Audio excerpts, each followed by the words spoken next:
എല്ലാവർക്കും ഹൃദയം നിറഞ്ഞ നമസ്കാരം. കഥയമമ്മയുടെ ഇന്നത്തെ അധ്യായത്തിലേക്ക് എല്ലാവർക്കും ഹാർദമായ സ്വാഗതം.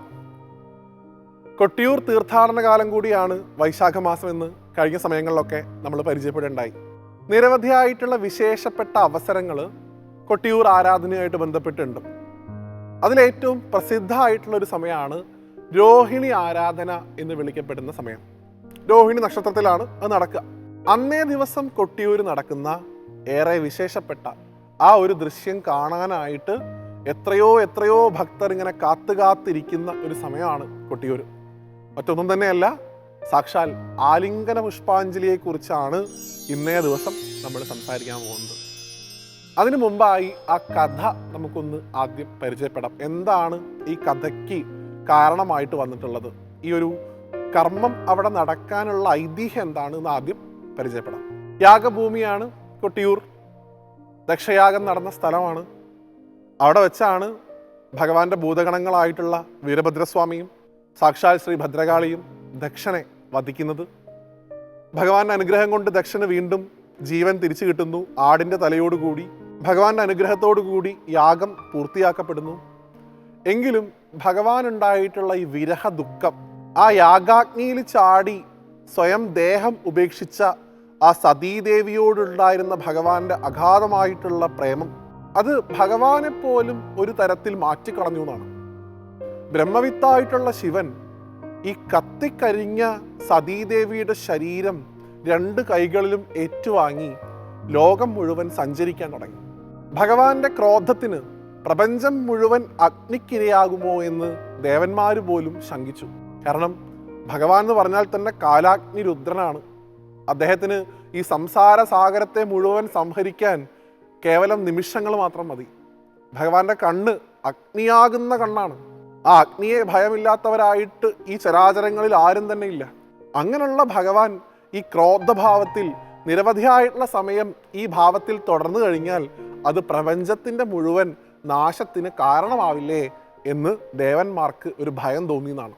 ദേവന്മാരുടെ ഭയം ബ്രഹ്മാവ് ഉൾപ്പെടെയുള്ള ആളുകൾ സാക്ഷാൽ നാരായണനെ, ഗുരുവായൂരപ്പനെ അറിയിക്കുന്നു. അദ്ദേഹം തൻ്റെ കയ്യിലുള്ള സുദർശനം എന്ന് വിളിക്കപ്പെടുന്ന ആ മഹത്തായിട്ടുള്ള ആയുധം കൊണ്ട് മഹാദേവൻ്റെ കയ്യിലുണ്ടായിരുന്ന ആ മൃതദേഹത്തെ, സതീദേവിയുടെ ദേഹത്തെ കഷ്ണങ്ങളാക്കി ഛേദിച്ചു എന്നാണ്. അത് ചെന്ന് വീണതൊക്കെ ശക്തിപീഠങ്ങളായിട്ട് മാറി എന്ന് കഥയുണ്ട്. പക്ഷെ ഭഗവാന്റെ കയ്യിലുണ്ടായിരുന്ന ഈ ദേവിയുടെ ശരീരം കൂടി നഷ്ടപ്പെട്ട ശിവൻ അത്യധികം വിഷമിച്ചിരിക്കുന്ന സമയത്ത് ഭഗവാൻ ആ ഏറ്റവും അധികം വൈരാഗ്യമായിട്ടുള്ള ഭഗവാന്റെ ആ ഭാവത്തിലേക്ക് പോണതിന് മുമ്പ് ഈ വിരഹ ദുഃഖം അനുഭവിക്കുന്ന ആ സമയത്ത് സാക്ഷാൽ മഹാവിഷ്ണു വന്ന് ഭഗവാനെ സാന്ത്വനിപ്പിക്കാനായി, ഭഗവാന്റെ ക്രോധത്തെ തണുപ്പിക്കാനായി ഭഗവാൻ മഹാദേവനെ സാക്ഷാൽ വിഷ്ണു ആലിംഗനം ചെയ്തു എന്നാണ്. ആ ഭഗവാന്റെ ആലിംഗനത്തിൽ സംപ്രീതനായിട്ടുള്ള ശിവൻ ശാന്തനായി എന്നുമാണ് കഥ. ഇതിൻ്റെ ഒരു അനുസ്മരണമാണ് യഥാർത്ഥത്തിൽ ഈ രോഹിണി ആരാധന ദിവസം നടക്കുന്ന ആലിംഗന പുഷ്പാഞ്ജലി. കുറുമാത്തൂർ എന്ന് പറയുന്ന ഇല്ലത്തെ മൂത്ത കാരണവർ, അദ്ദേഹത്തെ വിളിക്കുക നായ്ക്കൻ എന്നാണ്. അദ്ദേഹമാണ് ഇത് ചെയ്യാനായിട്ട് ചുമതലപ്പെട്ടിട്ടുള്ള ആള്. സ്നാനം കഴിഞ്ഞ് എല്ലാ തരത്തിലുള്ള ദേഹശുദ്ധിയൊക്കെ കഴിഞ്ഞ് അദ്ദേഹം മണിത്തറയിൽ വന്നിരുന്ന് ആ സ്വയംഭൂ ആയിട്ടുള്ള ശിവലിംഗത്തിലേക്ക് സാക്ഷാൽ തുളസിയും തീർത്ഥവും കൊണ്ട് അർച്ചന ചെയ്യുന്നു എന്നാണ്. ആ അർച്ചനയുടെ ഒരു സമയത്ത് അദ്ദേഹം ആ ശിവലിംഗത്തെ അങ്ങോട്ട് ആലിംഗനം ചെയ്ത് അവിടെ അങ്ങോട്ട് കിടക്കും. എത്ര സമയമാണ് അങ്ങനെ കിടക്കുക എന്നുള്ളതിന് യാതൊരു നിശ്ചയമില്ല. ചിലപ്പോൾ മണിക്കൂറുകൾ എടുക്കുന്നതാണ്. പല ആളുകളും കണ്ടു നിൽക്കുന്നവർ ഭയത്തോടു കൂടി നോക്കി നിൽക്കും. അദ്ദേഹം സമാധ്യാവസ്ഥയിലേക്ക് പോയോ എന്ന് പോലും സംശയം തോന്നും. പക്ഷേ ആ ആലിംഗനം ഒരിക്കലും രണ്ട് കൈകളും ചേർത്ത് വെച്ച് അത് പിരിയാതെ ആ മഹാദേവന്റെ ശിവലിംഗത്തെ അദ്ദേഹം ആലിംഗനം ചെയ്യുന്നു. ആ ആലിംഗനം ചെയ്യുന്ന സമയത്ത് കുറുമത്തൂർ ഇല്ലത്തെ കാരണവരായിട്ടുള്ള നായ്ക്കൻ എന്ന സ്ഥാനപ്പേരുള്ള അദ്ദേഹം വിഷ്ണു ആയിട്ടാണ് സങ്കല്പിക്കുന്നത്.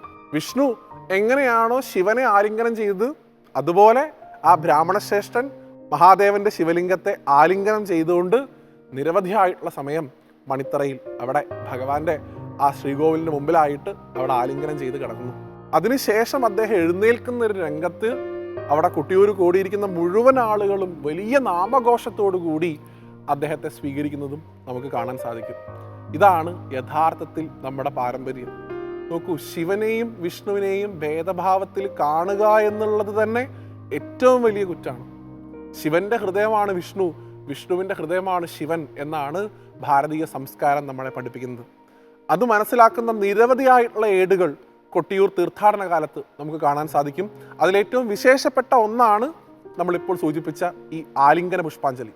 ഇനിയും നിരവധിയായിട്ടുള്ള ഈ ശിവവിഷ്ണു ഐക്യത്തെ സൂചിപ്പിക്കുന്ന കഥകൾ, കാര്യങ്ങളൊക്കെ തന്നെ കൊട്ടിയൂർ നമുക്ക് കാണാൻ സാധിക്കും. വരുന്ന അധ്യായങ്ങളിൽ നമുക്ക് അതൊക്കെ തന്നെ പരിചയപ്പെടാം. അതുകൊണ്ട് കൊട്ടിയൂർ രോഹിണി ആരാധന ദിവസം അവിടെ എത്തിച്ചേരുന്ന ആളുകൾക്ക് മാത്രമേ ആലിംഗന പുഷ്പാഞ്ജലി കാണാൻ പറ്റുള്ളൂ. എല്ലാവർക്കും സാധിച്ചോളണമെന്നില്ല. പക്ഷെ ആരും തന്നെ വിഷമിക്കേണ്ടതായിട്ടില്ല. നമ്മുടെ ഹൃദയത്തിൽ ഒരു ശിവലിംഗം സങ്കല്പിക്കുക, സ്വയം നമ്മൾ തന്നെ ഗുരുവായൂരപ്പനായിട്ട് സങ്കല്പിച്ചുകൊണ്ട് ആ ശിവലിംഗത്തെ ആഗിരണം ചെയ്യുന്നതായിട്ട് സങ്കല്പിക്കുക. സദാസമയവും ആ ശിവൻ സദാശിവനായിട്ട് നമ്മുടെ ആത്മാവിൽ ജ്വലിച്ചു നിൽക്കണേ എന്ന് ഭഗവാനോട് പ്രാർത്ഥിച്ചുകൊണ്ട് ഈ ഒരു അധ്യായത്തിൽ നിന്ന് തൽക്കാലത്തേക്ക് വിടവാങ്ങുന്നു. മറ്റൊരു കഥയുമായി വീണ്ടും കാണുന്നതുവരെ എല്ലാവർക്കും നന്ദി, നമസ്തേ.